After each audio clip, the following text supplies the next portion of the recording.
Firstly, it's a great honor to be here in a sport that I've grown to love. I believe that achieving excellence in the Olympics starts with your family legacy.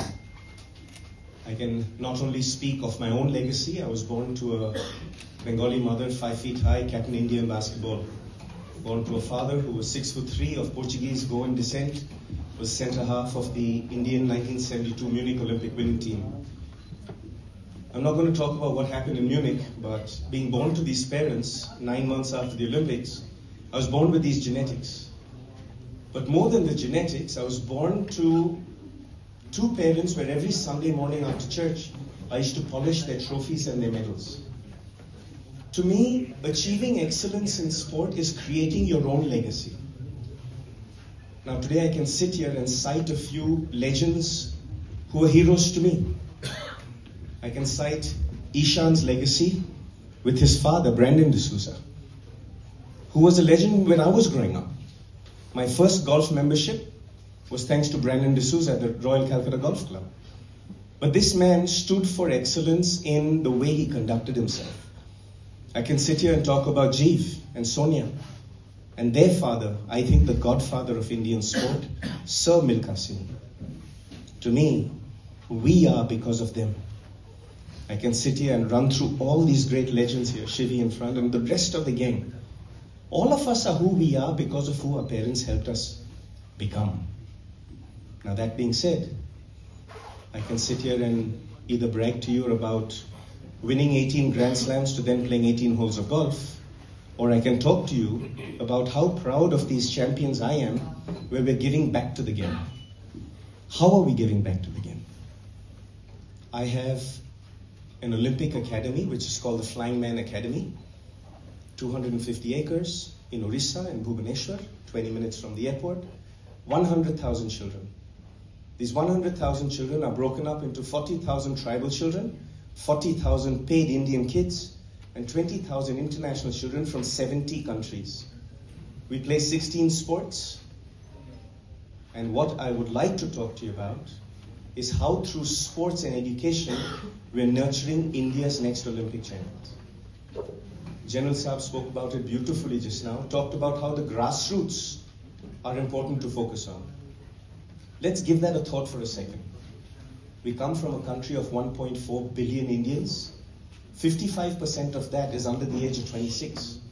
So my target audience and our target audience in the grassroots, as General Saab put, is 745 million children. So when I talk about empowering 250 million children, that's only 1/3 of the Indian junior population. Let's also talk about a beautiful sport like golf.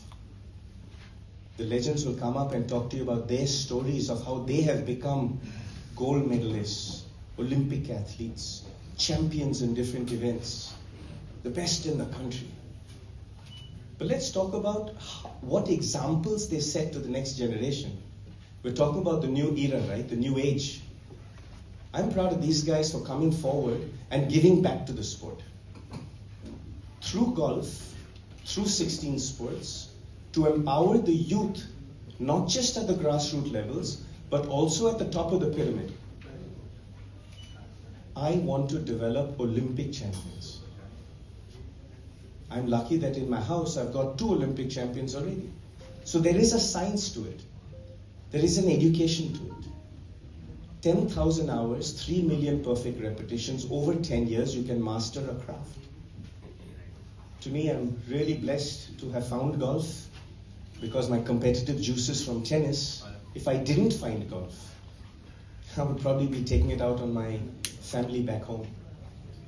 But here to be able to find this beautiful sport, which is a sport that can be played through the ages, my focus in golf is to create grassroots academies and golf courses and golf driving ranges with these legends' designs. I don't even know how to design a tennis court.